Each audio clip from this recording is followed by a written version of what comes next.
Olá, amigos e amigas da TVR Sul. Começa mais um programa Azul Encarnado. Tubarão, a cidade azul, tem seus vermelhos. Vermelhos que acreditam em um Brasil socialista. Nós queremos encarnar, avermelhar e dar corpo ao socialismo aqui, nesse azul. O Azul Encarnado é um dos braços do Comitê Popular de Lutas de Tubarão e região. Quer contribuir e se organizar? A luta popular é uma libertação coletiva e só coletivamente pode se realizar. Mande uma mensagem no Instagram, @azul.encarnado, que está aparecendo aqui na moldura do vídeo e também na descrição do podcast. Esse programa também é parceria da TV e rádio da classe trabalhadora do Sul Catarinense, a TVR Sul. Contribua com a nossa TV comunitária através do Pix, que está aparecendo aqui na moldura do vídeo e também na descrição do podcast. Hoje recebemos Vitor Ramil, músico, compositor, escritor. Vitor faz parte da geração de músicos como Chico César, Lenine, Zé Cabaleiro, todos estes seus parceiros em composições e apresentações. Natural de Pelotas, no Rio Grande do Sul, Vitor já teve suas músicas gravadas por Mercedes Sosa, Gal Costa, Ney Matogrosso, Maria Rita, dentre outros. Tendo construído uma posição singular no circuito da música brasileira, distante dos conglomerados de mídia, Vitor instiga a tomar cada território como um centro de uma história universal. Vitor, muitíssimo obrigado pela sua disponibilidade, por estar aqui hoje Legal. com a gente. Eu que agradeço, muito obrigado.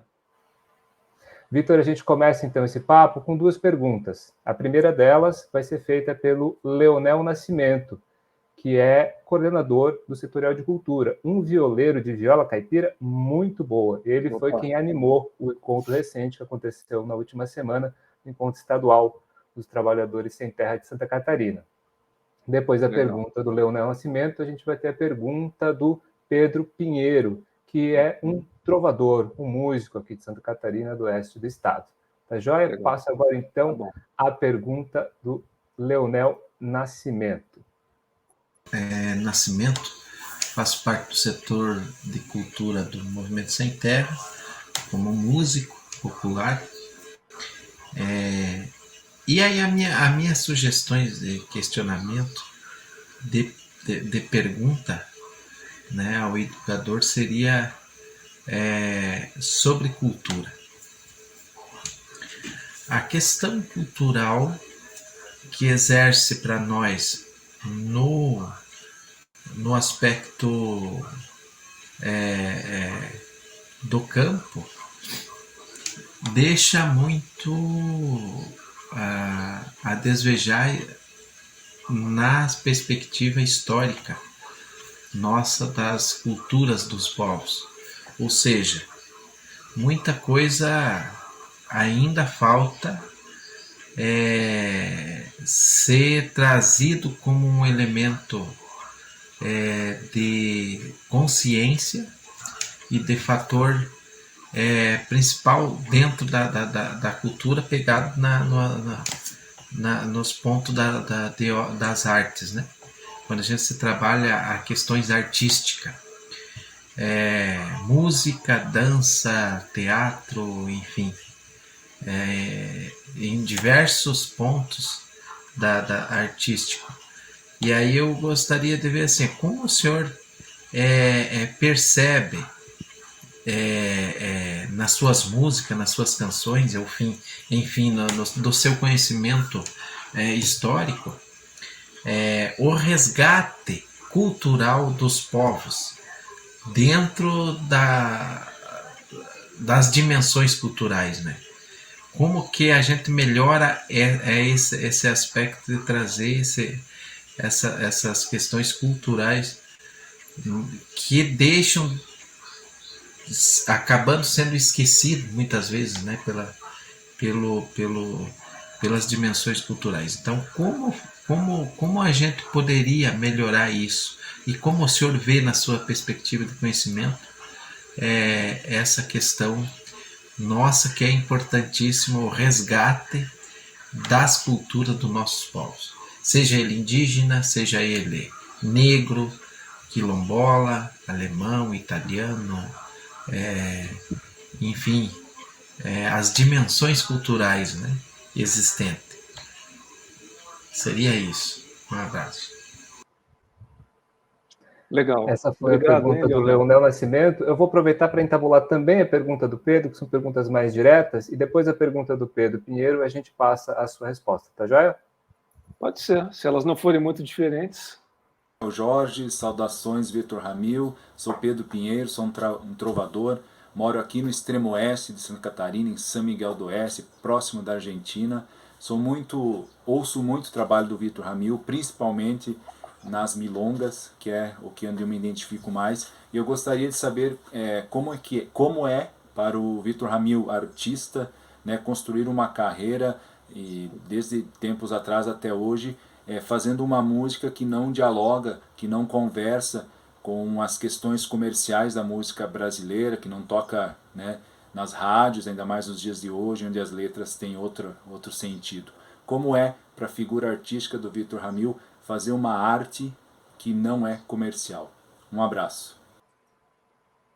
Relativamente diferentes, realmente, as perguntas, mas, Vitor, a palavra é sua. As perguntas têm a ver. São questões... A questão do Leonel, né, é uma questão mais de fundo, vamos dizer assim, e essa questão é Pedro, né? Essa questão do Pedro é uma questão mais objetiva, né? Mas, para mim, essas duas coisas se juntam, sabe? Que, começando pelo que o Leonel falou, ontem eu escutei uma produção do meu sobrinho, Thiago Ramil, que ele está fazendo uma série de acalantos, chamada Acalantos, que é muito bonita, está no YouTube, até procurem o nome dele, vocês podem ouvir isso que eu vou comentar agora. E eu fiquei muito comovido, porque o segundo episódio ele fez com uma índia caingangue, e ela... Porque é tudo sobre acalantos, é coisa de... histórias de niná, canções, coisas, né, de mãe com filhos e tal. E eu fiquei aqui no pátio da minha casa, eu e a minha mulher, a Ana, nós ficamos escutando a voz dessa índia.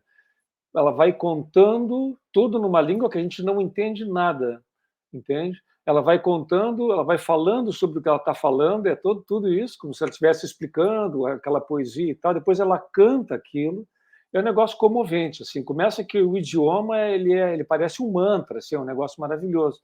Então eu justamente fiquei pensando nisso que o Leonel falou, né? A gente normalmente ouve dizer assim que a cultura indígena, isso eu li num livro do Tal Golim, que é um escritor, um historiador de Passo Fundo, que é muito bom. Tem uma série chamada Fronteira, muito boa.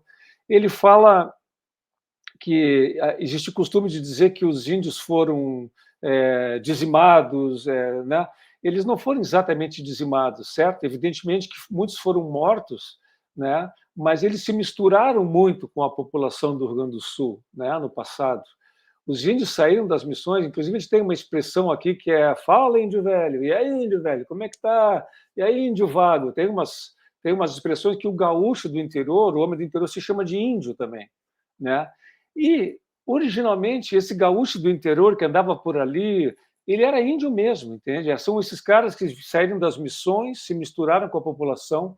Então, a presença do sangue indígena no norte do Rio Grande do Sul, por exemplo, diz que é imensa, provavelmente Santa Catarina também, né? E eu achei isso muito interessante. Então, tem algumas coisas, alguns clichês da história que a gente ouve, música de indígena nem adianta, não existe.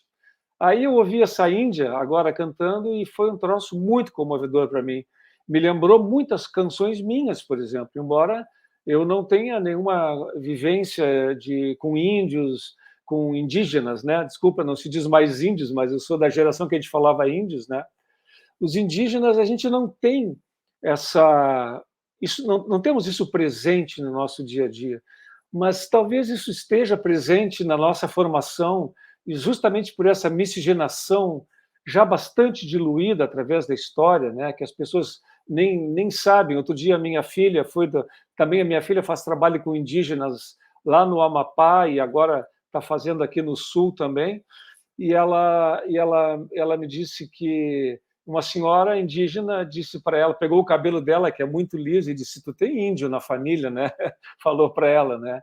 E provavelmente sim, a família da minha esposa, da Ana, é lá de Rosário do Sul, a zona da Campanha, toda essa zona do sul do Rio Grande do Sul é muito indígena também, né? Então, essas coisas, elas não estão vivas, assim, presentes, porque a gente vive um mundo que é isso que todos nós sabemos, né, do mercado, o mercado da música, o mercado disso e daquilo, né?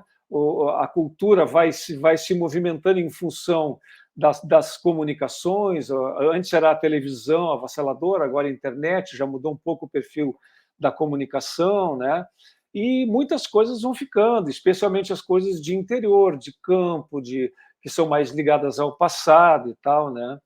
E esse momento atual é um momento muito interessante, eu acho, porque está havendo um foco mundial, né, nas minorias, vou dizer assim, está havendo um esforço para que a sociedade faça uma espécie de ajuste de contas, né, e tente minimizar a desigualdade. No caso da brasileira, essa desigualdade que nós todos conhecemos, que é imensa e tal, mas é uma desigualdade que existe a nível mundial, né, muito, muito grande, né? E está acontecendo isso que eu te contei agora, por exemplo, é o meu sobrinho trabalhando com uma índia caingangue, entendeu? E trazendo me fazendo eu, mais velho que ele, evidentemente, tio dele, ouvindo aquilo, né? Primeiro me comovendo, depois me dando conta de como aquilo está presente na minha própria música, né? E me pergunto por quê, né? Aí o Pedro falou nas milongas. As milongas, qual é a origem da milonga? A milonga é uma música negra, certo? Ela se originou no Prata, em Montevidéu, dizem alguns pesquisadores, um pesquisador principalmente, o Lauro Gestaran, que é uma música negra montevideana que nasceu na zona do Porto, depois ela teria migrado para o interior e lá ela achou uma espécie de habitat natural e aí ela ficou, prosperou, né? Chega no Rio Grande do Sul, aqui para nós, toda a vida como música de gaúcho. E o gaúcho oficial, ele é branco, ele é meio açoriano, ele nunca é um gaúcho negro. Quando há um gaúcho negro, né? Mas, na verdade, esse gaúcho, na sua origem, nem branco exatamente ele era, né? Porque dizem que o gaúcho lá originalmente vem do índio, da mistura do índio, das Índias com os brancos, né? Enfim, essas coisas da história que a gente, como uma zona de fronteira, isso é muito vivo, a gente tem que estar muito atento a isso, né? Então, por exemplo, eu vejo a milonga e eu adotei a milonga como uma espécie de música matriz para mim, porque eu acho que ela tem características que dão a ela essa condição de ser uma música representativa e que também dialogue com o resto do Brasil. Não é uma música ritualística como uma polca, uma coisa assim mais uma coisa dura, puramente masculina. A milonga vem da habaneira cubana, que é uma música sensual, entendeu? É uma música malemolente, né? A milonga, dizem que gerou o tango, sempre foi o negro que esteve atuando aí. Foi o negro que imprimiu mais ritmo na milonga e levou ao tango, ao surgimento do tango. Então, tudo isso está na nossa formação, né? Mas a gente está evoluindo muito em termos, eu não sei se eu consigo responder o que o Leonel falou, de resgate dos povos, das culturas. Eu acho que sim, eu acho que o momento atual é muito favorável. Ele é antagonizado por um outro momento, que é o momento que a gente conhece, que é o momento dessa direita supremacista, branca, que existe no mundo todo, né? Mas eu acho que isso aí são fases, ciclos de ajustes da história, porque é inevitável, né, que a gente vá ter uma acomodação nesse sentido, né? O próprio Tomás falou em socialismo no começo, né? As pessoas dessa extrema direita falam em socialismo como se fosse a desgraça na Terra, né? Mas provavelmente todas elas trabalham no número de horas X por dia, né? Vamos supor das 8 da manhã ao meio-dia, das 2 às 6, todas elas têm férias remuneradas, né? Todas têm 13º. Essas conquistas são de quem? Dos socialistas, historicamente falando, né? Eles que acomodaram o capitalismo. Não se trata exatamente de arrasar com o capitalismo ou de implantar uma ditadura nos moldes marxistas, não se trata disso. Eu vejo o socialismo, como tu falou, é essa maneira, essa atuação social no sentido de buscar um equilíbrio entre todas as pessoas. É um dever do Estado, né? É mediar as relações, né? Então, na cultura acontece algo parecido também. Tu tem fases de grande confronto, como tu tem ainda o caso desse trabalho escravo em Caxias agora, tu tem, evidentemente, todo o tempo essas pressões acontecendo, mas ali está a lei já presente, a República se fazendo, se impondo, né? E com a cultura é muito parecido também, muito parecido. Vitor, então você diria assim, o que o Leonel me parece querer dizer, assim, bem, falta a circulação de algumas tradições mais propriamente populares, digamos assim, não alcança esse nível de circulação, de adesão, de reconhecimento como cultura própria. A indústria cultural, digamos assim, vai massificando, vai enlatando isso, mas como você coloca, existe algo, mesmo nessa cultura que chega enlatada, né, não existe, digamos assim, conteúdo qualquer no capitalismo, nessa lógica de mercado. Todo o conteúdo, inescapavelmente, é um conteúdo produzido pela classe trabalhadora, então negros, negras, indígenas, tudo faz parte. Uma subversão, e aí eu entro um pouco na tua obra, assim, né? Você faz subversões estilísticas, você faz uma subversão e aí uma criação, né? Nessa criação que parece ser, por um certo tradicionalismo, parece ser um tipo de traição. Mas uma outra perspectiva pode ser um movimento de preservação de elementos que não estão muito bem estabelecidos, que não estão ritualizados, que não estão sedimentados de uma maneira ossificada, de uma maneira, digamos assim, morta, em algum sentido. Você diria que, então, o movimento de crítica é um movimento imanente, digamos assim, mesmo na cultura massificada, buscar os elementos. Me parece ser um pouco isso que você faz, ao invés de ir lá fazer um rock, ao invés de ir lá e fazer, digamos, um estilo mais excêntrico, mais exótico, você faz esse retorno buscando, nesse elemento que parece ser conservador no sentido ruim, a conservação de uma ligação com a história, com o território. Foi isso que te motivou nisso que, digamos assim, fundou a estética do frio, que fundou a tua estética mais propriamente dita? A ideia da estética do frio, a relação dela com o tradicionalismo é bem complexa, assim, certo? Eu nunca tive nunca me interessei, até a palavra que o Leonel usa, fala em resgate, é uma palavra que eu evito usar, porque eu acho assim que muitas vezes muitas coisas vão se perdendo, é que nem quando a gente compõe. Às vezes o Moacir Scliar, o escritor, é que dizia isso, às vezes a gente escreve um negócio, depois pensa um negócio, não anota e aquilo desaparece. Mas ele assim, às vezes isso é porque tinha que desaparecer mesmo, não tinha qualidade. Eu quero te dizer que eu acho que as coisas que são fortes culturalmente, que são relevantes, elas nunca são destruídas. Elas podem passar um período meio sumidas por algum modo de abordagem de artistas ou da mídia daquele momento equivocado, entendeu? Vou te dar um exemplo. Eu acho que, por exemplo, no Rio Grande do Sul, quando começou no período, assim, vamos dizer, primeira metade da década de 70, que eu ainda era criança, mas eu via pelos meus irmãos Cleiton e Cledir, eles tinham um grupo Almôndegas, eles eram muito interessados na coisa da música regional. Desculpa, eu estou meio resfriado. E naquela época começou a surgir aqueles festivais tipo a Califórnia da Canção, não sei se tu conhece, festivais, depois ganharam o nome de nativistas, mas eram Califórnia da Canção Nativa. Acho que o nome nativismo veio um pouco daí, assim, né?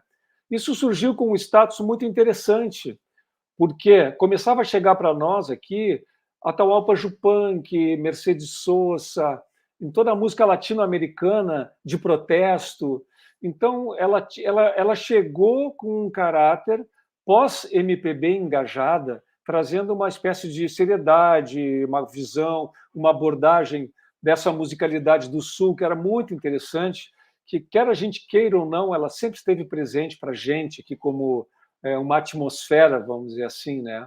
Com os anos, esses festivais e as pessoas que passaram a trabalhar nele, porque virou um mercado, eles, de certa forma, ele se diluiu, entende? Às vezes tu tem coisas que são muito legais no momento, e depois eles se diluem, ganham seus clichês. Se tornou, em geral, não vou dizer que todos, assim, mas muitas das pessoas envolvidas se tornaram um pouco, pretenderam ser donos, vamos dizer assim, de como se devia fazer aquela música que eles chamavam de autêntica daqui. Não existe nada autêntico em princípio, entende? A própria milonga, tu pode dizer que ela não é daqui, mas ela, enfim, passou a ser música autêntica, e muita coisa que vem da Argentina, do Uruguai, barará, instrumentos e coisas assim, né?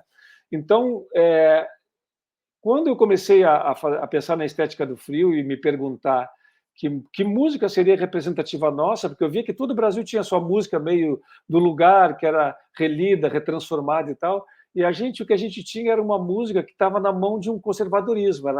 Então, eu, como gaúcho, eu não me permitia compor e gravar milongas, porque aquilo era, em princípio, era uma coisa assim, era como tu compartilhar com aquela mentalidade, com aquele tipo de música. Inclusive, quando eu lancei o Ramilonga, as pessoas mais modernas, entre aspas, diziam: está gravando música de velho agora, para tu ver o estigma que tinha, entendesse?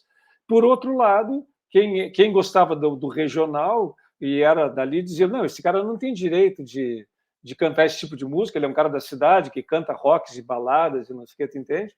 Então, foi muito complexo. A estética do frio veio um pouco com essa ambição de quebrar essa imobilização da cultura através dessa visão de museu, vamos dizer assim, pode tais e tais instrumentos, tem que falar disso e daquilo, a roupa tem que ser assim, esse tipo de coisa, entende?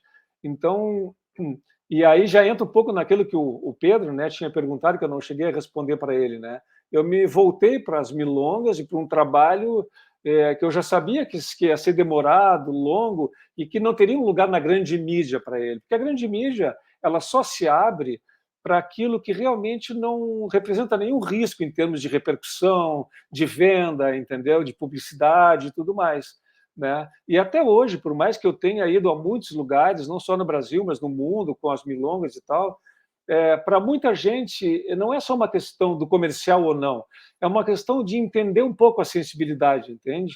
Sabe, certas coisas que para nós no Sul são emocionantes, tocantes, para outras pessoas no Brasil são apenas sérias, densas demais, pesadas, entende?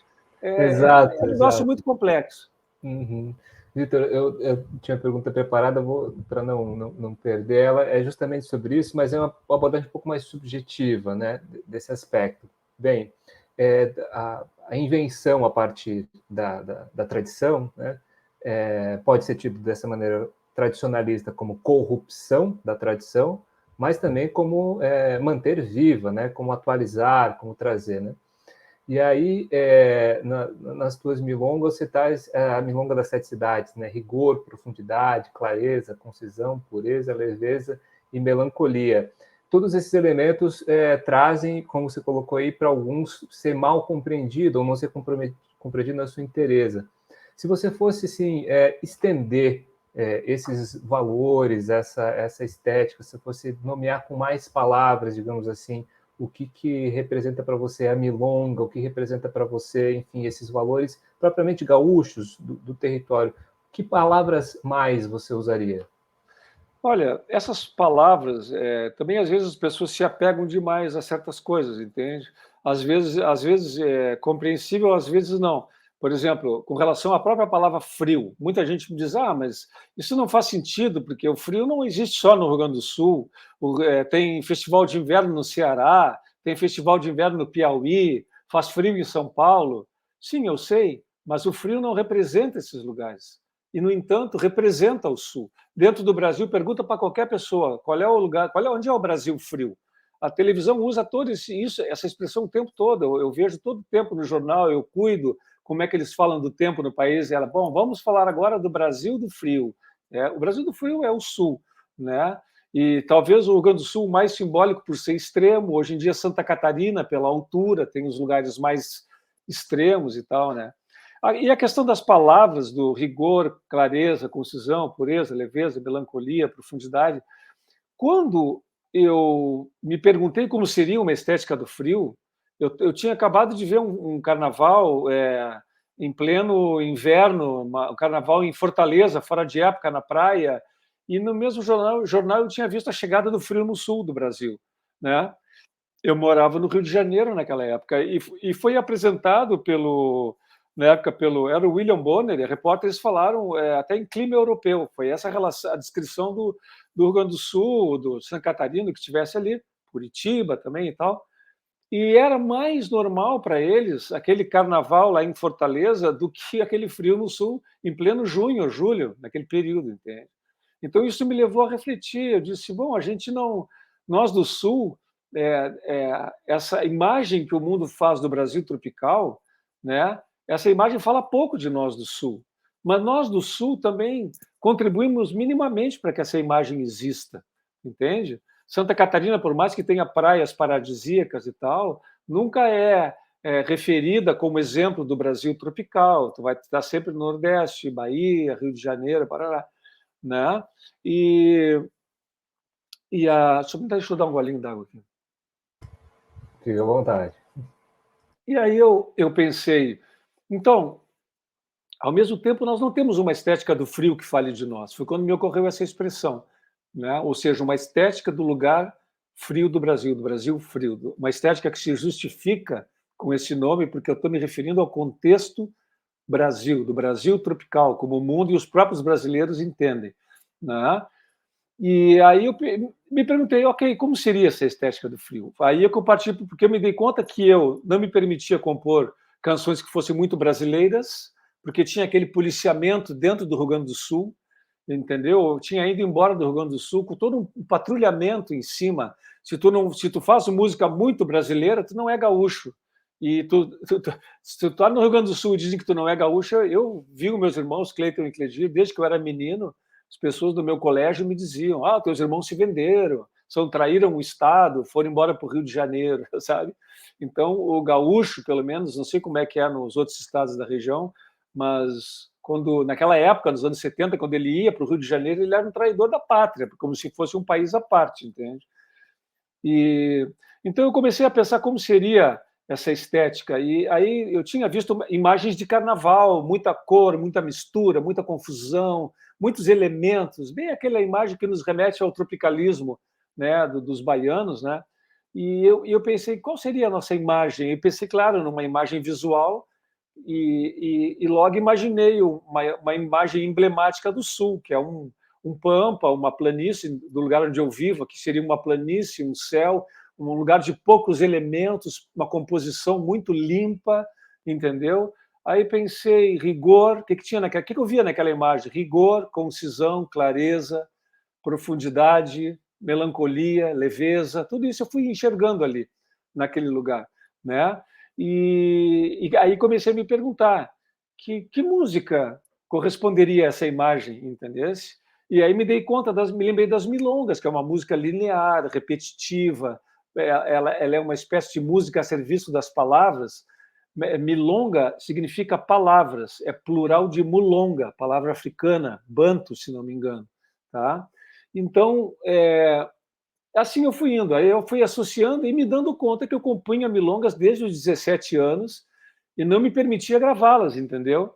Porque eu não conseguia juntar ela com a minha tradição brasileira, vamos chamar assim, de canção brasileira, né? Sem ser uma coisa que ficasse eclética, uma milonga aqui, um samba ali, uma balada ali, uma coisa. Eu queria encontrar uma linguagem de essência, eu não queria refazer o caminho tropicalista de misturar as linguagens na superfície. Eu queria uma linguagem de essência, uma síntese de essência, entendeu?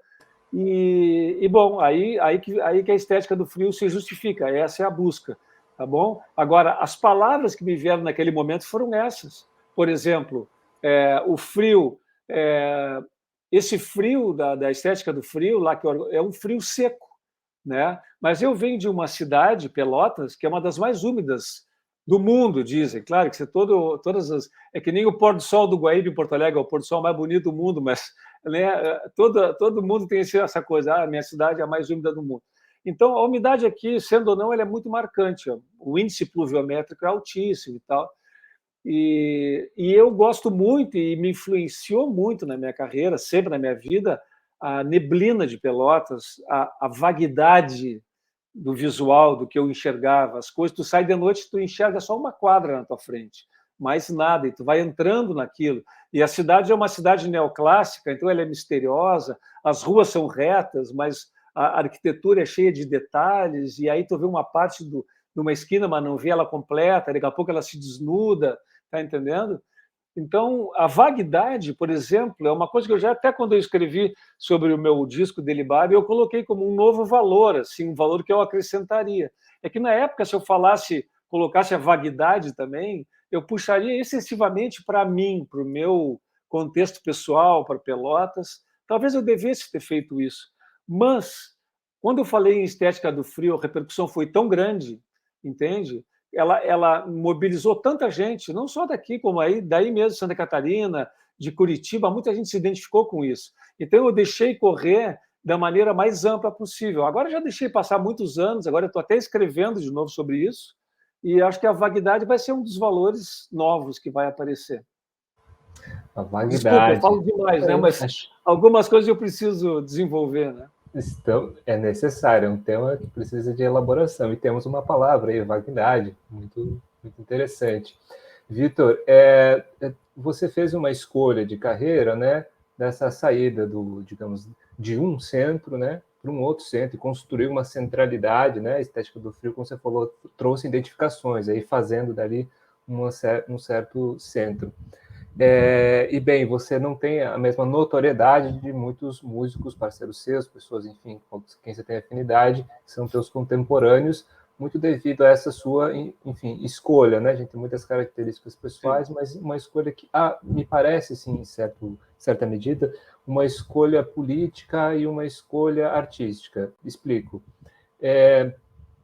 Dizer disso que você diz, né? Falar da milonga, falar desse recentramento, de construção de um centro ali, recorre, me parece, exigir, digamos assim, para a circulação dessas ideias, afeto, da estética, nesse sentido de trazer consigo certas palavras, certas ideias, disposições, uma leitura de mundo, exige uma prática. Não se trata simplesmente da composição, a publicação e circulação. Você se coloca nessa posição aí na sua casa, onde você mora há um bom tempo. Seria, assim, em teria tido uma intuição, vamos colocar dessa maneira, de que, para que isso acontecesse, para que essas ideias pudessem circular, para que a tua poesia pudesse circular, para que isso pudesse circular, necessário partir dessa prática, dessa mostração, para que isso se concretizasse dessa forma? Eu não gosto de durar a pílula, porque eu acho que muita gente fantasia o fato de eu ser um cara isolado, ter voltado do Rio de Janeiro e morar a 1 hora do Uruguai, no interior do Rio Grande do Sul, esse tipo de coisa, né? Como tu é coerente, como não sei o que. Eu acho que eu sou mesmo coerente, eu sei que eu sou, mas a minha volta para cá deveu-se a uma série de fatores assim na época, não foi só. Foi uma escolha artística também, porque, por exemplo, naquele momento no Rio de Janeiro, onde eu estava lá no final comecinho dos anos 90, final dos 80, ainda a gente não tinha a gravação digital e tudo dependia muito ainda de gravadoras, era um formato ainda assim, e a música que eu fazia simplesmente não era aquela que eu tinha condições de fazer lá, não tinha muito sentido eu estar no Rio, entende? Naquele momento era muito difícil. Né? Quem ia gravar o disco Ramilonga? Que gravadora? Nenhuma, entendeu? Se eu mostrava para alguém aquela música legal, fica tocando em casa, agora me apresenta uma música, entendeu? É assim, a vida nas gravadoras, era muito difícil chegar nas gravadoras, e depois que tu chegava, vamos supor que tu fosse visto como, esse cara vai ser legal e tal, tinha todo um trabalho em cima de ti para tu não sair da linha, né? Eu gravei 3 álbuns em 3 gravadoras, sempre, de certa forma, fazendo artimanhas para poder fazer sem ser manipulado, vamos dizer assim, entende? Eu até entendo a ótica da empresa, eles querem vender disco, entende? Tinha um patrulhamento lá também. Sempre tem patrulhamento em todo lado, né? Então, aí naquela época, a gente também tinha a nossa vida familiar, a minha esposa, a Ana, estava concluindo, ela tinha largado a faculdade no Sul, estava fazendo na PUC do Rio, nós tínhamos 2 filhos pequenos, e essa casa onde eu estou agora aqui falando, aquela porta azul ali, aquele ali é um quartinho bem pequenininho onde eu dormia quando criança, né? E esse quarto aqui agora é um quarto maior, onde eu passei a dormir depois que o Cleiton, o Cledírio e o Kleber, meus irmãos, saíram de casa, eu ganhei o quarto maior, e agora é o escritório da Ana, da minha mulher. E então essa casa tinha virado uma escola e estava vazia, e estava se deteriorando, e a minha mãe estava ansiosa com isso e tal. Aí eu propus a Ana a gente voltar, porque pensando também na vida dela, no trabalho dela, ela terminaria a faculdade com mais tranquilidade aqui no Sul, né? Nós éramos super jovens, né? Eu tinha 24 anos quando fiz meu terceiro disco lá no Rio, né?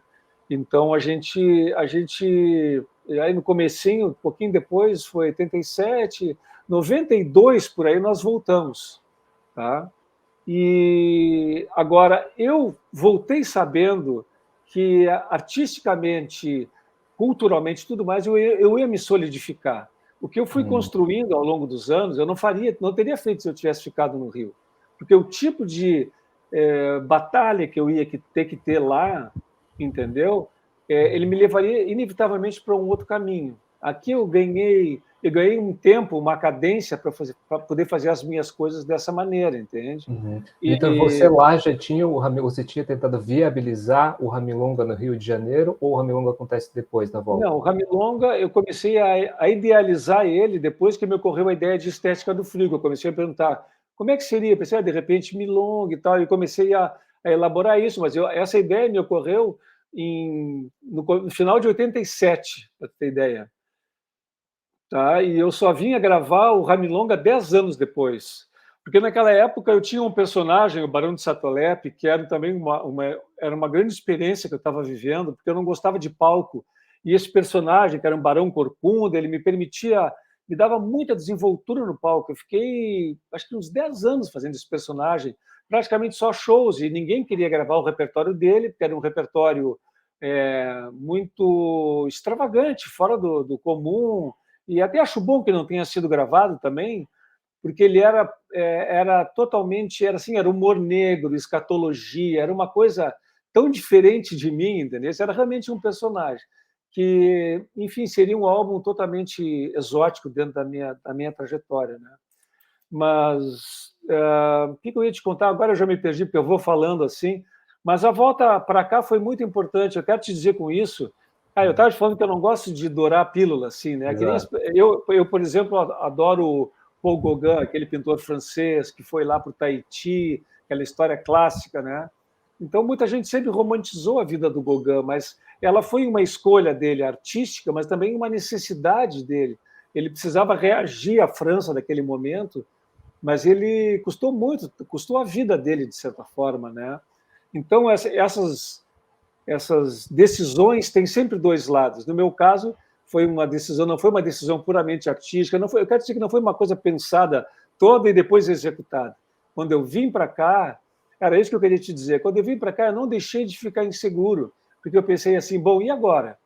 O que eu faço? Eu estou no interior do Rio Grande do Sul, me afastei do centro do meu trabalho, eu tinha que estar lá no Rio de Janeiro, o que eu estou fazendo aqui? Não deixei de me preocupar. Mas aí mudou a história. Surgiu a gravação em CD, surgiu a internet, surgiram os incentivos governamentais, tipo Funproarte em Porto Alegre, me permitiu gravar o disco Ramilonga.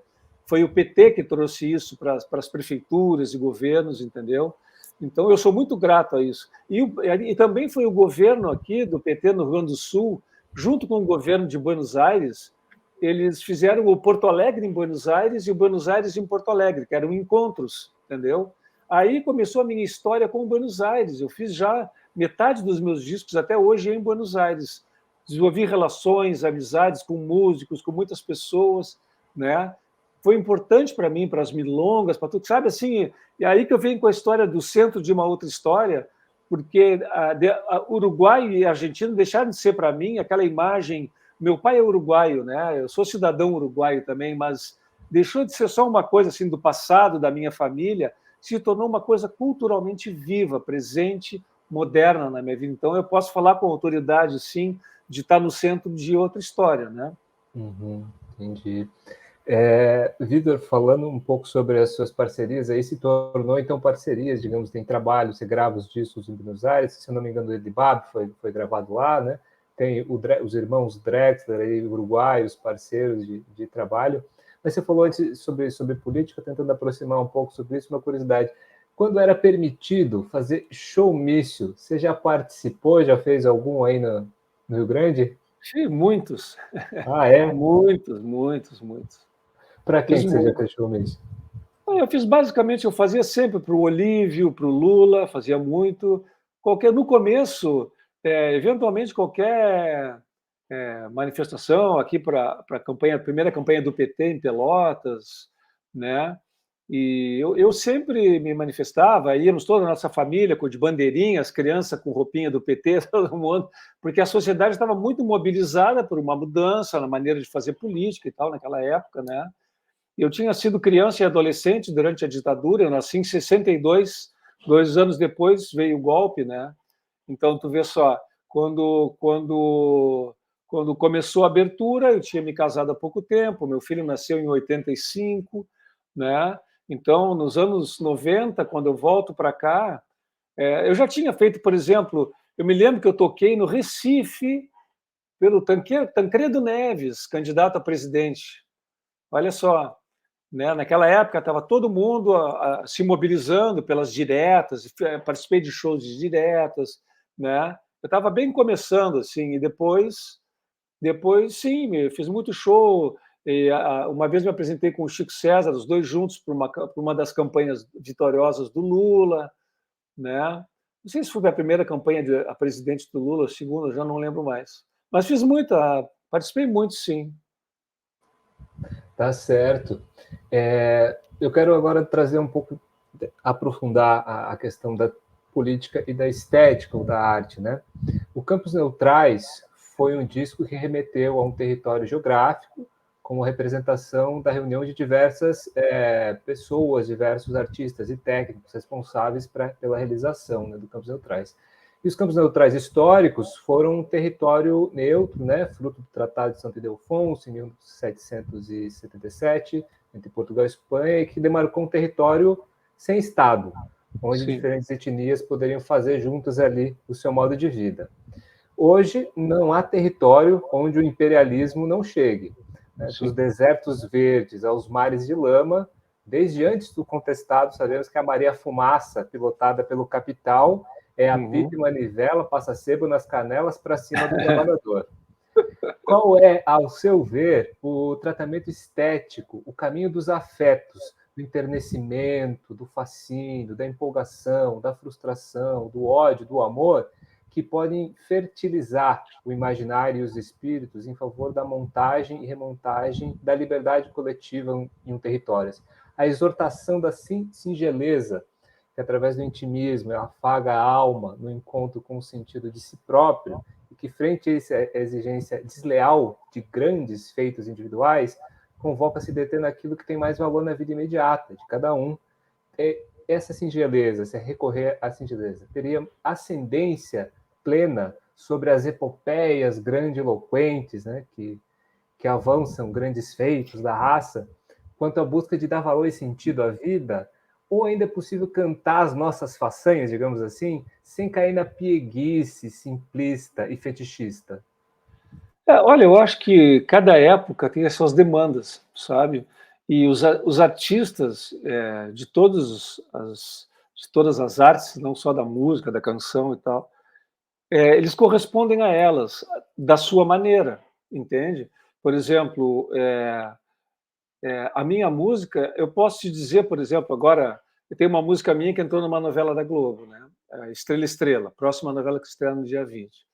Esses dias, conversando com uma pessoa de 90 anos, que é espírita, me escreveu e disse assim que, falando, ela não conhecia a música, ela estava muito impactada com a música, com o bem que aquilo fazia para a alma, que ela achava que aquilo ali, se eu compus aquilo aos 18 anos, é porque eu trouxe aquela vivência de uma vida passada, toda essa abordagem do espiritismo, mas eu também ouço muitas manifestações de outras pessoas, ateus, por exemplo, que veem nessa música algo muito assim, ou seja, é uma canção com muita força, ela é uma canção muito simples, né?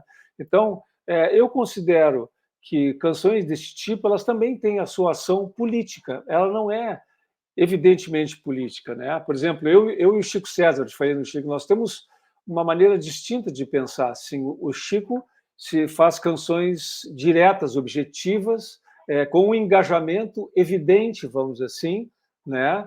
E porque é uma coisa da personalidade dele, da prática da vida dele, dos embates da própria vida dele, né?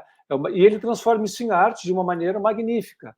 Eu provavelmente, se eu for fazer isso, quiser fazer isso dessa maneira, não vai sair um negócio legal, porque a tendência, em geral, da arte engajada, ela é muito difícil de ser feita, né? De tu fazer a arte diretamente engajada, essa que pretenda transformar, seja ela épica ou delicada, ou como tu quiser imaginar, né? Ela tem que ser uma verdade para aquele artista. Mayakovsky fez grandes versos revolucionários, mas nunca deixou de ser um grande artista de grande refinamento formal, temático, entende? Mas, por outro lado, tu tem autores que são artisticamente extremamente pobres, mas se agarram na sua no suposto caráter revolucionário, transformador da sua obra, porque ela corresponde aos clichês do que seria essa obra revolucionária, por exemplo, transformadora no nível que for, né? Ele pode ser um bom propagandista, mas ele não vai ser um artista, muito provavelmente, entende? Então isso é muito complexo. Tu sempre vai ter no artista, eu acho, um cara, uma pessoa que ele vai estar vivendo dentro daquela sociedade. Tu nunca vai dissociar um criador do seu contexto, entendeu? Esse contexto vai aparecer, as demandas desse contexto vão aparecer nesse artista. Esse artista, evidentemente, vai se identificar com esse ou aquele caminho possível para o mundo naquele momento, entende? Então, eu acho que a forma em si da música não importa tanto, se ela vai ser grandiosa, grandiloquente, se ela vai ser delicada, entende? Eu acho que a arte tem que ser sempre verdadeira, a gente tem que sempre trabalhar de modo a que a arte, essa arte que traga esse caráter de verdade do artista, do criador, que ela se mantenha. Se bem que hoje em dia tu pode fazer uma composição a partir de algoritmos, né? Sabe, né? Eles estão fazendo. Eu já ouvi uma canção Beatle, por exemplo. Eles pegaram o computador, pegou todos os aspectos de uma composição Beatle e fez uma música dos Beatles. Eu já ouvi várias músicas de Tom Jobim que não foram ele que fez, foi o robô, entende? Tu ouve e quem é mais ou menos da música sente que não funciona, que aquilo ali não está legal, mas talvez um dia eles cheguem lá. Aí eu me pergunto assim, bom, como vai ser? Agora a gente acha estranho o mercado, como ele está funcionando, como vai ser daqui a pouco um mercado sem compositores, por exemplo?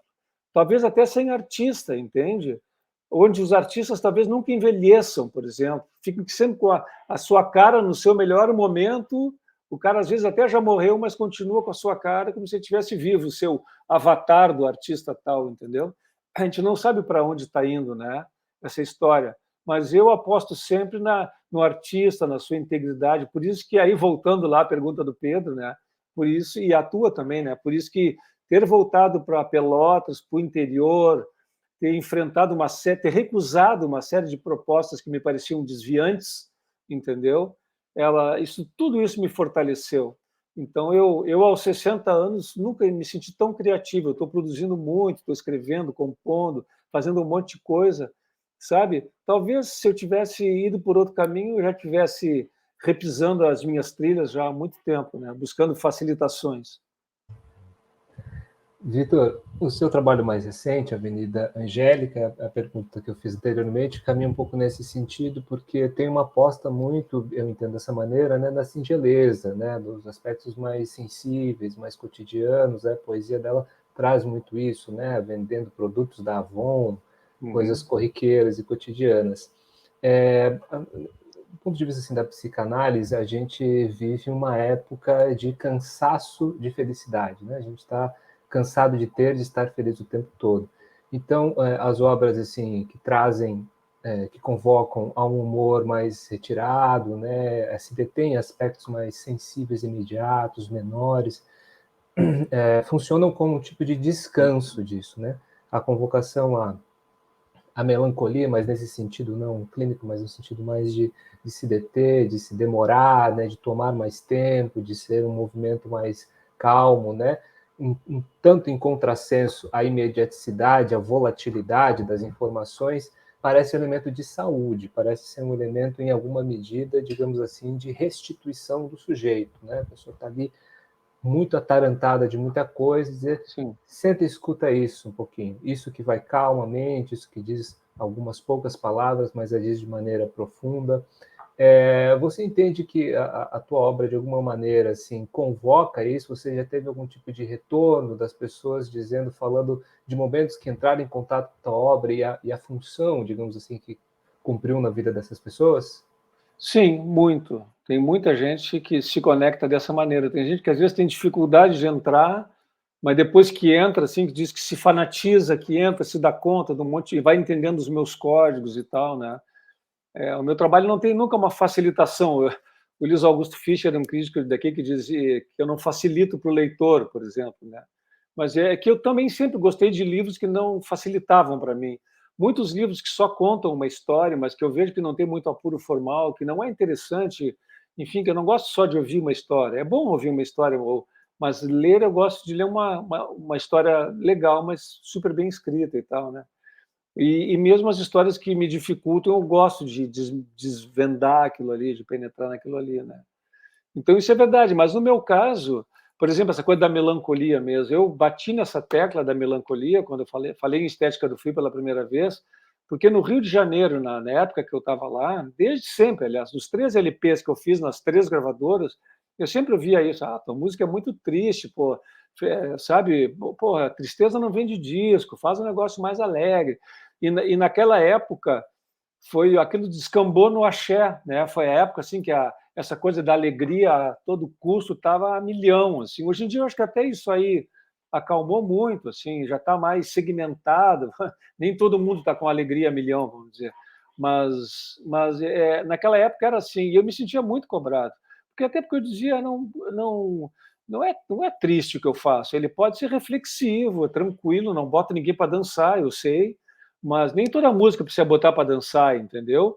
Sabe? Nem todo livro tem que te fazer rir ou te fazer chorar ou isso ou aquilo. Quer dizer, é bom a gente ter um pouco de tudo. O que eu faço é isso. Essa é a minha verdade. Eu nem sei por que eu faço muitas canções assim, porque eu no meu dia a dia sou um cara muito divertido. Assim, agora até no Instagram eu tenho feito muita brincadeira, eu tenho levado. Encontrei uma maneira de me comunicar nas redes, que eu nem gostava de rede social e tal, não tenho, na verdade, rede pessoal. Mas encontrei uma maneira de me comunicar ali fazendo coisas que eu faria em casa para os meus filhos ou para minha mulher, a gente morre de rir e tal. Enfim, eu não me avilto e ainda divirto as pessoas, eu acho isso muito prazeroso. Porque o outro lado é o seguinte, eu ouço, às vezes eu leio na internet assim, uau, que dia horrível, bad vibe, vou ouvir um Vitor Ramil. A pessoa já na mesma hora, dia ruim, vou botar um Vitor Ramil. Então, sabe? Então, muitas associações de depressões com canções minhas, entendeu? E então essa coisa estigmatiza um pouco também. Eu gostaria de que, porque é louco, né? Porque as pessoas ouvem Radiohead, por exemplo, e outras coisas que são depressivas, muito pesadas, mas talvez porque eu não me entendam muito as letras, aquilo vai entrando, elas adoram a sonoridade, mas amam aquilo. Agora, quando ouvem a tua música, acham pesada, acham muito densa. Bom, tu já está ouvindo, tu adora uma música que é muito depressiva, muito densa, tá entendendo? Então tem muito isso também, a forma como uma pessoa apreende aquilo ali, né? Estrela Estrela pode ser muito triste para algumas pessoas, mas para outras pode ser super relaxante. O que eu acho legal na música, na canção, em toda a arte em geral, é isso. Ela é uma coisa para mim, ela é outra para ti. A mesma coisa é outra coisa para ti. Para outra pessoa, ela é uma terceira coisa e assim vai, né? Por isso que a arte se desdobra tanto. Entendi. Vitor, o Jorge Drexler, ele tem um disco que se chama Bailar em la Cueva. Ele conta que ele passou a pensar nisso aí um pouco lidando com a contradição de uma música dele que dizia "Perdón, pero nos músicos no bailamos". E, contraditoriamente, para nossa felicidade, um disco belíssimo, interessantíssimo, temos o Bailar na Cueva. Será que a gente pode esperar em algum momento Vítor Ramil fazendo um Bailar em Pelotas? No Bailar em Pelotas, se tu disse no Uruguai, dançar eles vão morrer pelado. de rir. É dançar pelado, né? Bailar em Pelotas. Essa coisa de Pelotas é uma piada sempre, né? Dificilmente. Eu já gostei, sabe que eu gostava de dançar, assim, às vezes a gente fazia uma festa, outra aqui em casa e tal, e a gente dançava aqui na sala, os amigos. Quando a gente voltou do Rio, eu fazia isso em seguida, a gente fazia e tal. Mas eu tenho uma relação com a música que eu gosto de me sentar, tocar. Primeiro que eu gosto de tocar meu violão sentado, não gosto de tocar de pé. Gosto de me sentar, a minha relação com a música é sempre uma relação de transcendência, muito ligada ao pensamento, ligada a imagens mentais, nunca é ligado ao corpo. Quando eu toco, eu chego a ficar imóvel assim no palco. Esses tempos uma pessoa escreveu isso assim. O Vítor Ramil fica no palco, praticamente não se mexe cantando uma música, é só a voz, o violão e eu parado assim tocando, né? Então dificilmente. O Jorge realmente ele tinha um trabalho mais, ele muda muito, né? Assim, mas ele no Bailar em La Cueva, e foi justamente depois de um disco que ele fez que abre com uma música minha e dele, que é o 12 Segundos de Oscuridade, né? É uma parceria nossa. E esse disco era um disco bem momento dele, assim, de vida também, mais pesado e tal. Fez um disco mais introspectivo e talvez isso tenha tido alguma reação em direção a ele também, do tipo, pô, Jorge Telex está muito depressivo, até Vítor Ramil ele está gravando, sabe? E aí ele me lembro que na época ele começou a fazer o Bailar em La Cueva, se não me engano é o disco seguinte, ele se focou nisso, começou a usar naipe de metais para dança e tal. É uma viagem. Agora ele está no meio termo, né? Ele continuou fazendo essas canções mais rítmicas, mais assim bailáveis, né? Mas com um equilíbrio mais parecido com o que ele fazia no começo, certo? Certo. Vítor, a gente está chegando no final da entrevista e vou te fazer a pergunta que eu faço sempre a todos os convidados. A gente já falou sobre isso um pouco no começo, mas para você, na sua vida, o que a palavra socialismo significa? Bom, eu já te falei realmente um pouco, né? Aquilo que eu te falei ali, esses tempos eu li esse mesmo assunto muito mais bendito, claro, pelo Antônio Cândido, né? O professor de São Paulo, grande crítico literário e tal, falando isso. Quando perguntaram para ele, tu é socialista? Ele, claro. E aí ele vai descrevendo tudo que os socialistas fizeram na história. Eu não sou socialista porque eu quero uma mudança, que eu quero que o Estado seja assim, assado, né? É porque, enfim, a gente quer que todas as pessoas vivam bem, né? Eu aprendi desde cedo na minha vida. Eu sou de uma família grande, né? Nós somos 6 filhos, entendeu? E o meu avô, eu fiquei sabendo há pouco tempo, isso era quase um segredo familiar, que meu avô foi um anarquista espanhol. Meu avô veio da Espanha, né? E provavelmente ele veio da Espanha no período franquista, justamente por ser um anarquista. Mas na nossa família, isso era um segredo. Eu fiquei sabendo isso há menos de um mês, para tu ter ideia, entendeu? Então, o meu pai não queria que se falasse em política, então, para mim, na minha visão, meu pai era um careta, conservador, não, mas ele tinha todo um cuidado, acho que talvez de proteger o pai dele e aos filhos, não, porque a gente estava também em época de ditadura, a gente nunca teve muita participação política na minha casa, muito em função disso, assim, também, quando jovens e tal, né? Mas a gente, se voltando para a cultura, para a arte, a gente acabou depois indiretamente levando a nossa visão, vamos dizer assim, né? Então, eu sempre aprendi muito a considerar os outros, assim, a me preocupar com os outros, entendesse? Então, nesse sentido, eu me vejo como um socialista, né? Eu não pertenço a nenhum partido, eu não sou um marxista, entendeu? Esse tipo de coisa. Mas o socialismo, nessa medida que eu estou te falando, de que todos nós temos que viver com dignidade, estamos todos aqui nessa viagem, né? Mas a gente sabe que uma boa parcela da humanidade não está nem aí, ela quer livrar o seu lado, ela quer fazer os seus negócios, tocar a sua vida, o resto que se rale, né? Uhum. Então, eu acho que o socialismo ele é sempre muito mais sensato, muito mais prudente em termos de observar, de olhar para a história de antecipar os rumos da história, porque se tu deixasse as cordas soltas desde a industrialização uns anos atrás, muitos anos atrás, se os socialistas não tivessem trabalhado continuamente pelas classes trabalhadoras, pela sociedade como um todo, pelo voto das mulheres, entendeu? Ou como pelo fim da escravidão, tudo isso são estágios relativos àquele momento de desenvolvimento. Se nada disso tivesse acontecido, o que seria esse mundo agora, né? Tu teria meia dúzia de pessoas mandando no planeta e o resto tudo encarcerado, né? Eu te garanto que as pessoas todas iam adorar a ideia de serem socialistas, não iam ter esse preconceito, né? E é por aí, não sei se eu te respondo, mas eu acho que é uma ideia muito mais bonita e simples e vivida até pelas pessoas do que elas pensam, sabe? Né? Tem muita gente que é socialista e não se dá conta disso, porque não sabe o alcance dessa ideia, vamos dizer assim. Perfeito.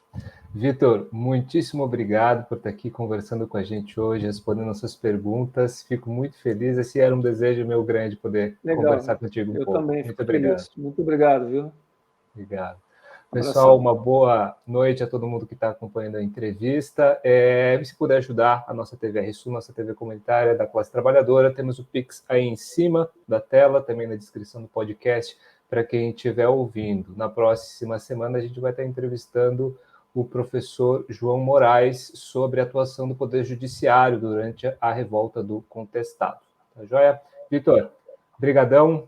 Tchau. Tudo de bom para vocês aí. Bom trabalho. Tudo de bom.